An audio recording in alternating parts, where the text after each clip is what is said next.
എല്ലാവർക്കും എൻ്റെ നമസ്കാരം. ഇന്ന് നമ്മൾ മൈക്രോസോഫ്റ്റ് എക്സലിൻ്റെ ബേസിക് ആയിട്ടുള്ള കുറച്ച് കാര്യങ്ങളെ പറ്റിയാണ് ഡിസ്കസ് ചെയ്യുന്നത്. Microsoft Excel 1985 Microsoft corporation release ചെയ്ത ഒരു സ്പ്രെഡ്ഷീറ്റ് സോഫ്റ്റ്വെയറാണ്. 1985 ഇറങ്ങിയ എക്സൽ മാക്കിൻടോഷ് ഓപ്പറേറ്റിംഗ് സോഫ്റ്റ്വെയറിന് വേണ്ടിയുള്ളതായിരുന്നു. തുടർന്ന് 1987 വിൻഡോസിന് വേണ്ടിയുള്ള മൈക്രോസോഫ്റ്റ് എക്സൽ റിലീസ് ചെയ്തു. തുടർന്ന് ഇങ്ങോട്ട് ഇതുവരെ പലവിധ അപ്ഡേറ്റുകളിലായി പലവിധ നൂതന ഫീച്ചേഴ്സുകൾ ആഡ് ചെയ്തുകൊണ്ട് വളരെ എഫക്റ്റീവായിട്ട് യൂസ് ചെയ്യാൻ പറ്റുന്ന രീതിയിലേക്ക് വളർന്നു വന്നതാണ് മൈക്രോസോഫ്റ്റ് എക്സൽ. ഇനി നമ്മൾക്ക് ഇതിൻ്റെ ബേസിക് കാര്യങ്ങൾ എങ്ങനെയാണെന്ന് നോക്കാം. ഒരു മൈക്രോസോഫ്റ്റ് എക്സൽ ഓപ്പൺ ചെയ്യുമ്പോൾ നമ്മൾ ഈ ഒരു തരത്തിലുള്ള ഇൻ്റർഫേസിലേക്കാണ് എത്തുക. ഇവിടെ കുറേ എക്സൽ ടെംപ്ലേറ്റ്സുകളും ഒരു ബ്ലാങ്ക് വർക്ക് ബുക്കും പിന്നെ ഈ ഒരു ഗ്രീൻ ഏരിയയിൽ നോക്കിയാൽ നമ്മൾ സേവ് ചെയ്തിട്ടുള്ള എക്സൽ വർക്ക് ബുക്കുകളുമാണ് കാണിക്കുക. ഇത് പലവിധ വേർഷനുകളിലും ചെറിയ ചെറിയ വ്യത്യാസങ്ങൾ ഉണ്ടാവാറുണ്ട്. ഇനി നമ്മൾ ഇവിടെ ഒരു ബ്ലാങ്ക് വർക്ക് ബുക്ക് ഓപ്പൺ ചെയ്യുക. നമ്മൾ ഈ ഒരു ഐക്കണിൽ ക്ലിക്ക് ചെയ്ത് ഓപ്പൺ ചെയ്തു. ഈ ഒരു ഇൻ്റർഫേസിലേക്കാണ് നമ്മൾ എത്തുക. ഇവിടെ ഈ ഒരു ഏരിയ നമ്മൾ വർക്ക് ബുക്ക് എന്നും സ്പ്രെഡ്ഷീറ്റ് എന്നും ഒക്കെ പറയുന്നതാണ്. ഒരു വർക്ക് ബുക്കിൽ മിനിമം ഒരു ഷീറ്റ് ഉണ്ടായിരിക്കണം എന്നുള്ളത് നിർബന്ധമാണ്. ഇവിടെ നോക്കുക, ഷീറ്റ് 1. ഇവിടെ ഷീറ്റ് അതിനോട് കൂടുതൽ ആഡ് ചെയ്യണമെന്നുണ്ടെങ്കിൽ ഈ പ്ലസ് ബട്ടൺ ഐക്കൺ പ്രസ് ചെയ്തുകൊണ്ട് നമുക്ക് ഷീറ്റ് ആഡ് ചെയ്ത് കൊടുക്കാവുന്നതാണ്. ഓക്കെ, ഇനി ഈ ഷീറ്റിന് നെയിം ചെയ്യണമെന്നുണ്ടെങ്കിൽ നമ്മൾ ഡബിൾ ക്ലിക്ക് ചെയ്യുക. ആ ഷീറ്റിന് നമ്മൾ ഒരു പേര് കൊടുക്കുക, എൻ്റർ കൊടുക്കുക. ഇങ്ങനെയാണ് ഷീറ്റിന് നമ്മൾ പേര് കൊടുക്കുന്നത്. ഓക്കെ, ഒരു വർക്ക് ബുക്ക് എപ്പോഴും നമ്മൾക്ക് പുനരുപയോഗത്തിനായിട്ട് നമ്മൾ സേവ് ചെയ്ത് വെക്കേണ്ടതുണ്ട്. ഈ വർക്ക് ബുക്ക് എങ്ങനെയാണ് സേവ് ചെയ്യുന്നതെന്നാൽ, ഒന്ന് നമ്മൾക്ക് ഇവിടെ കാണുന്ന സേവ് ബട്ടൺ, ഇവിടെ സേവ് എന്നൊരു ചെറിയ ഐക്കൺ ഉണ്ട്, അതിൽ ക്ലിക്ക് ചെയ്യാം. അതല്ല എന്നുണ്ടെങ്കിൽ Ctrl+S അത് വെച്ച് സേവ് ചെയ്യാം. മറ്റൊരു വഴി എന്ന് പറഞ്ഞു കഴിഞ്ഞാൽ നമ്മൾക്ക് ഈ ഫയൽ ഓപ്പൺ ചെയ്താൽ ഇവിടെ വന്നു കഴിഞ്ഞാൽ നമുക്ക് സേവ് എന്ന ഈ ഒരു ലെറ്ററിൽ ക്ലിക്ക് ചെയ്ത് നമുക്ക് സേവ് ചെയ്യാം. ഞാൻ പുറകോട്ട് പോകുന്നു. ഇത് ഞാൻ ഇവിടെ സേവ് ചെയ്യുന്നു. സേവ് ചെയ്യുമ്പോൾ ഇങ്ങനെ ചോദിക്കുന്നു, ഈ എൻ്റെ വേർഷൻ മൈക്രോസോഫ്റ്റ് 13 ആണ്. മറ്റ് വേർഷനിൽ ചെറിയ ഇൻ്റർഫേസ് ചേഞ്ചസ് കാണാറുണ്ട്. ഞാൻ ഇവിടെ എവിടേക്കാണ് സേവ് ചെയ്യേണ്ടത് എന്നുള്ളതിന് ഞാൻ സെർച്ച് ചെയ്യുന്നു. ഇതിനൊരു പേര് കൊടുക്കുന്നു, ഡാറ്റ ടെസ്റ്റ് എന്ന് ഞാൻ പേര് കൊടുക്കുന്നു. എനിക്ക് സേവ് ചെയ്യേണ്ട സ്ഥലം ഞാൻ ഡെസ്ക്ടോപ്പ് കാണിച്ചു കൊടുക്കുന്നു, സേവ് കൊടുക്കുന്നു. അപ്പോൾ ഈ ഒരു സാധനത്തിൻ്റെ ഇവിടെയുള്ള പേര് മാറ്റി ഡാറ്റ ടെസ്റ്റ് എന്നായി കഴിഞ്ഞിരിക്കുന്നു. ഇനി നോക്കുന്നത്, ഈ ഒരു സ്പ്രെഡ്ഷീറ്റിൽ ഒട്ടനവധി സെൽസ് എന്ന ഒരു കമ്പോണൻ്റ് ഉണ്ട്. ഈ കാണുന്ന ബോക്സാണ് സെൽ. ഈ സെല്ലിൽ നിങ്ങൾക്ക് ടെക്സ്റ്റ് ആഡ് ചെയ്യാം, നമ്പർ ആഡ് ചെയ്യാം, എന്നിങ്ങനെയുള്ളൊക്കെ കാര്യങ്ങൾ ചെയ്യാം. ഞാനിപ്പോൾ ഒരു ടെക്സ്റ്റ് ആഡ് ചെയ്യുന്നു. ഹായ്, ഒരു ടെക്സ്റ്റ് ആഡ് ചെയ്തു. ഈ ടെക്സ്റ്റ് നമ്മൾക്ക് ടെക്സ്റ്റ് ആഡ് ചെയ്ത് എൻ്റർ ചെയ്താൽ ഈ ഒരു രീതിയിലാണ് സെല്ല് മൂവ് ചെയ്യുന്നത്. ഇത് ഡിഫാൾട്ടായിട്ട് സെറ്റ് ചെയ്ത് വെച്ചതാണ്. എൻ്റർ ചെയ്യുമ്പോൾ ബോട്ടം സെല്ല് സെലക്ട് ചെയ്യണമെന്നും ടാബ് കീ പ്രസ് ചെയ്യുമ്പോൾ റൈറ്റ് സെൽ സെലക്ട് ചെയ്യണമെന്നും ഈ ഫയലിൽ നേരത്തെ പ്രീസെറ്റായിട്ട് കിടക്കുന്നതാണ്. നമുക്ക് ആവശ്യമുണ്ടെങ്കിൽ അത് ചേഞ്ച് ചെയ്യാവുന്നതാണ്.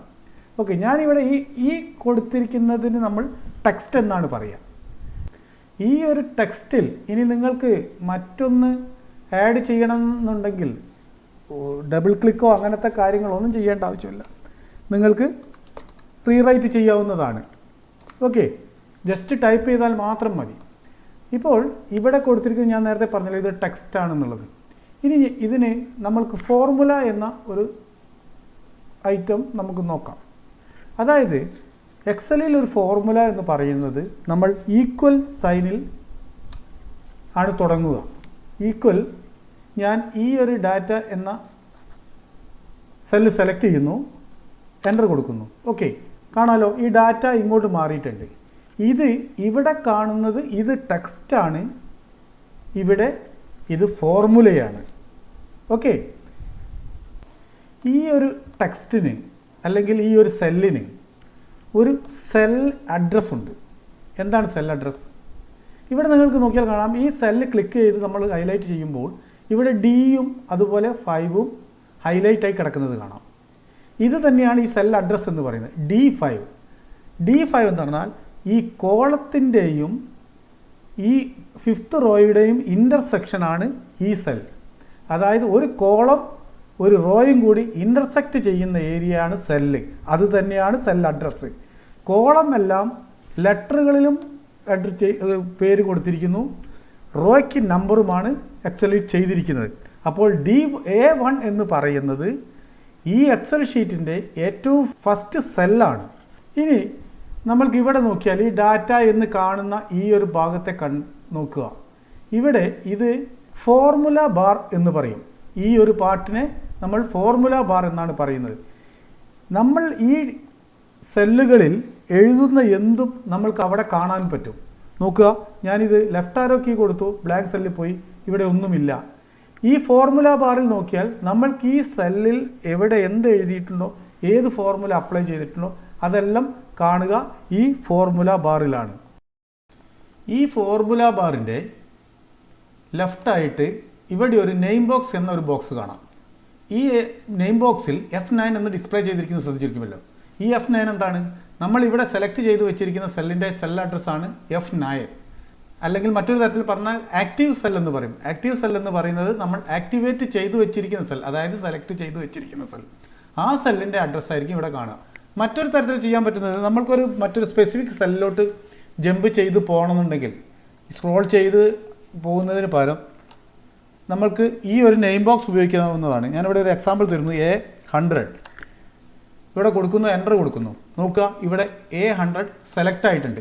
ഇനി തിരിച്ച് നമ്മൾക്ക് ഫസ്റ്റ് സെല്ലിലേക്ക് പോകുന്നെങ്കിൽ എന്ത് ചെയ്യണം? കൺട്രോൾ ഹോം എന്ന ബട്ടൺ കീബോർഡിൽ പ്രസ് ചെയ്ത് കഴിഞ്ഞാൽ നമ്മൾ ഈ ഫസ്റ്റ് സെല്ലിൽ തന്നെ എത്തും. ഇവിടെ ഈ കൺട്രോൾ ഹോം എന്ന് പറഞ്ഞാൽ ഏത് സെല്ലിൽ നിന്നും നമ്മുടെ ഫസ്റ്റ് സെല്ലിലേക്ക് എത്താനുള്ള ഷോർട്ട് കട്ടാണ്. എവിടെ നിന്ന് നമ്മൾ സെലക്ട് ചെയ്തിട്ട് കൺട്രോൾ ഹോം അടിച്ചാലും ഈ A1 എന്ന് സെലക്ട് ചെയ്യും. പിന്നെ ഹോം എന്ന് മാത്രമുള്ള ഒരു ടാബ് ഉണ്ട്.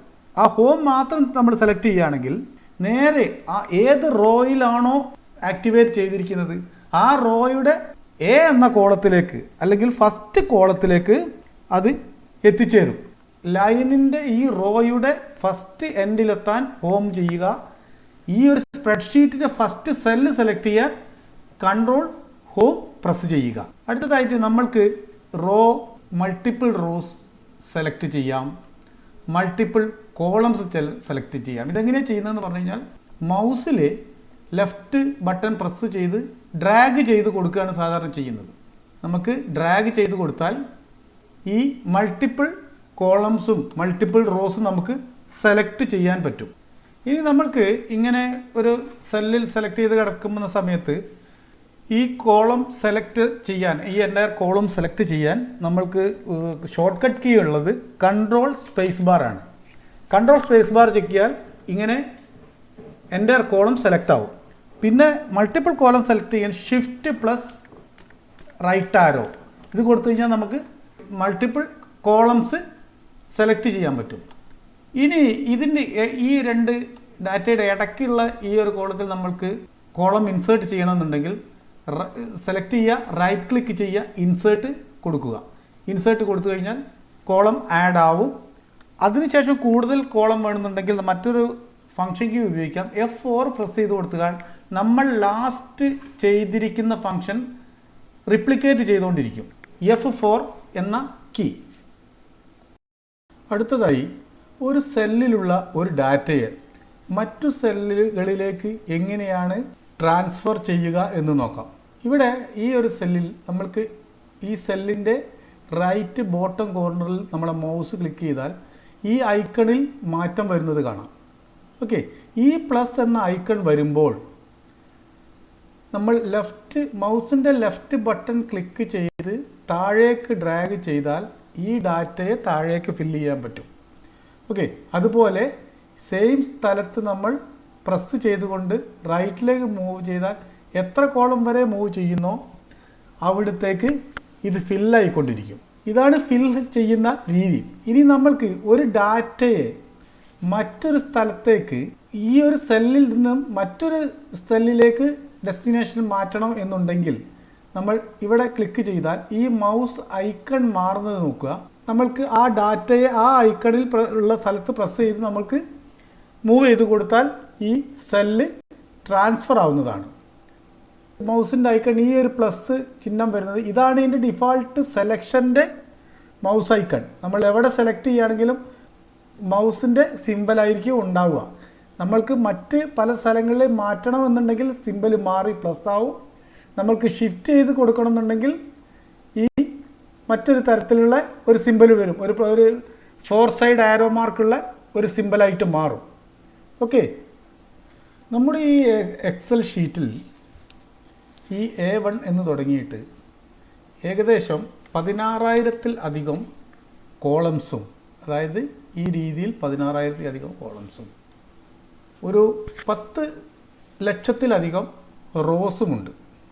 നമ്മൾക്ക് ഈ ഒരു ഷീറ്റിൻ്റെ ഏറ്റവും അടിയിലുള്ള സെല്ല് എങ്ങനെ കാണാമെന്നാൽ, നമ്മൾ കൺട്രോൾ എന്ന കീ പ്രസ് ചെയ്ത് ഡൗൺ ആരോ കീ കൊടുത്തു കഴിഞ്ഞാൽ ഏറ്റവും താഴെ, അതായത് 10,48,576 ഇവിടെ നെയിം ബോക്സിൽ നോക്കുക. ഇതാണ് ഈ സെൽ അഡ്രസ് ലാസ്റ്റ് സെലക്ട് ചെയ്തിരിക്കുന്നത്. 10,48,576 സെല്ലാണ് ഈ കാണുന്നത്. ഇനി ഇതിൻ്റെ ഏറ്റവും ലാസ്റ്റ് സെൽ എങ്ങനെ കാണുന്നു വെച്ചാൽ, നമ്മൾ വീണ്ടും കൺട്രോൾ റൈറ്റ് ആരോ കൊടുക്കുന്നു. റൈറ്റ് ആരോ കൊടുത്തു കഴിഞ്ഞാൽ ഈ കാണുന്ന സെല്ലാണ് ഏറ്റവും ലാസ്റ്റ് XFD 10,48,560 എന്ന ഈ സെല്ലാണ് നമ്മളുടെ ഈ ഒരു സ്പ്രെഡ്ഷീറ്റിൻ്റെ ഏറ്റവും ലാസ്റ്റ് സെല്ല്. ഇനി ഇവിടെ നിന്ന് നമ്മൾക്ക് ഏറ്റവും ഫസ്റ്റ് സെല്ലിലേക്ക് പോകണമെങ്കിൽ നമ്മൾ നേരത്തെ പറഞ്ഞ മാതിരി കൺട്രോൾ ഹോം പ്രസ് ചെയ്യുക. അപ്പോൾ ഇവിടെ A1 എന്ന സെല്ലിലേക്ക് നമുക്ക് സെലക്ട് ചെയ്യപ്പെടും. ഈ വീഡിയോ നിങ്ങൾക്ക് ഇഷ്ടപ്പെട്ടിട്ടുണ്ടെങ്കിൽ ലൈക്ക് ചെയ്യുക, ഷെയർ ചെയ്യുക, സബ്സ്ക്രൈബ് ചെയ്യുക. നന്ദി.